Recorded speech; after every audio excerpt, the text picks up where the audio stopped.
बहुत समय पहले की बात है, जब प्रकृति अपने पूर्ण सौंदर्य में थी।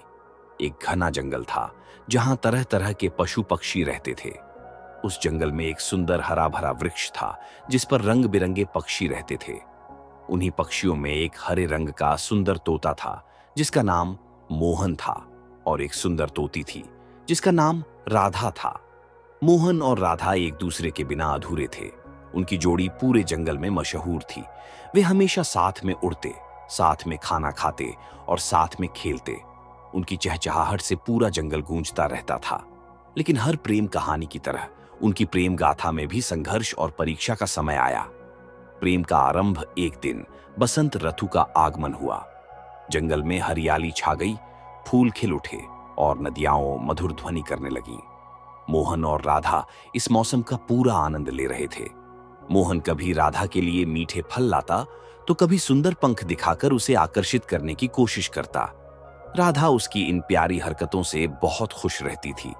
एक दिन जब सूरज ढल रहा था और जंगल में सुनहरी किरणें फैल रही थीं, मोहन ने राधा से कहा, राधा, मैं तुमसे बहुत प्यार करता हूं। मैं हमेशा तुम्हारा साथ निभाना चाहता हूं। राधा ने मुस्कुराकर उत्तर दिया, मोहन, मैं भी तुमसे बहुत प्रेम करती हूं। हमारा प्यार हमेशा अमर रहेगा। उनके प्रेम की यह पहली स्वीकृति थी।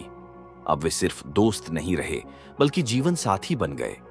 संघर्ष की शुरुआत उनका प्रेम तो बहुत सुंदर था, लेकिन हर प्रेम कहानी में कठिनाइयां भी आती हैं। जंगल के राजा, एक विशाल बाज जिसे सब काल सर्प के नाम से जानते थे, ने सुना कि तोता और तोती की जोड़ी पूरे जंगल में सबसे सुंदर और प्रेम में डूबी हुई है। काल सर्प एक क्रूर और स्वार्थी बाज था। वह नहीं चाहता था कि जंगल में कोई प्रेम की मिसाल कायम करे। उसे सिर्फ अपनी ताकत और अपना राज पसंद था। उसने ठान लिया कि वह मोहन और राधा को अलग कर देगा। एक दिन जब मोहन और राधा अपने घोंसले में आराम कर रहे थे, काल सर्प ने अचानक हमला कर दिया। उसने अपने विशाल पंजों से राधा को पकड़ लिया और ऊंचाई में उड़ गया। राधा चिल्लाई, मोहन, मुझे बचाओ। मोहन की आंखों में आग जल उठी। उसने तुरंत बाज के पीछे उड़ान भरी, लेकिन बाज बहुत तेज था। वह राधा को लेकर जंगल की ऊंचाई में चला गया, जहां मोहन के लिए उड़ना मुश्किल था। मोहन की परीक्षा, मोहन हार मानने वालों में से नहीं था। उसने अपने जंगल के दोस्तों से मदद मांगी। तोतों के झुंड, मैना, बुलबुल और कई छोटे पक्षियों ने एकजुट होकर योजना बनाई। एक चतुर उल्लू ने कहा, हम सभी मिलकर बाज पर हमला करेंगे, लेकिन हमें धैर्य रखना होगा। रात होते ही सभी पक्षी चुपचाप बाज के घोंसले के पास पहुंचे। जब काल सर्प सो रहा था, तब मोहन ने धीरे धीरे राधा की रस्सी को अपनी चोंच से काट दिया। लेकिन तभी बाज जाग गया। एक भयंकर युद्ध छिड़ गया। मोहन और बाज के बीच भीषण लड़ाई हुई। बाज ने अपनी तेज चोंच से मोहन पर हमला किया, लेकिन मोहन भी पीछे नहीं हटा। वह अपने प्यार के लिए किसी भी हद तक जाने को तैयार था।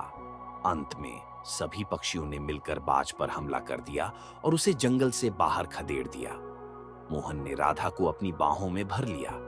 राधा की आंखों में आंसू थे, लेकिन वह खुशी के आंसू थे। मोहन, तुमने मेरे लिए अपनी जान दांव पर लगा दी। राधा, तुम्हारे बिना मेरा जीवन अधूरा है। प्रेम की जीत उस दिन के बाद मोहन और राधा फिर कभी अलग नहीं हुए। पूरे जंगल में उनके साहस और प्रेम की कहानी गूंज उठी। उनके प्यार की मिसाल आज भी जंगल के जीवों के बीच सुनाई जाती है। समय बीतता गया, लेकिन मोहन और राधा का प्रेम अमर रहा। वे हर दिन साथ उड़ते, साथ गाते और साथ जीते। जंगल के दूसरे पक्षियों ने भी उनसे प्रेम और एकता की सीख ली। मोहन और राधा ने यह सिद्ध कर दिया कि सच्चा प्रेम हर मुश्किल को पार कर सकता है। उपसंहार, तोता और तोती की यह प्रेम कहानी सिर्फ जंगल की नहीं, बल्कि हमारे जीवन के लिए भी एक सीख है। प्यार केवल मधुर क्षणों में नहीं होता, बल्कि संघर्षों में भी उसकी परीक्षा होती है। जो सच्चे दिल से प्रेम करते हैं, वे हर मुश्किल को पार कर जाते हैं। आज भी जब जंगल में एक तोता और तोती साथ उड़ते हैं, तो माना जाता है कि वे मोहन और राधा की आत्माएं हैं, जो हमेशा एक दूसरे के साथ रहेंगी। प्रेम सच्चा हो तो कोई भी शक्ति उसे मिटा नहीं सकती।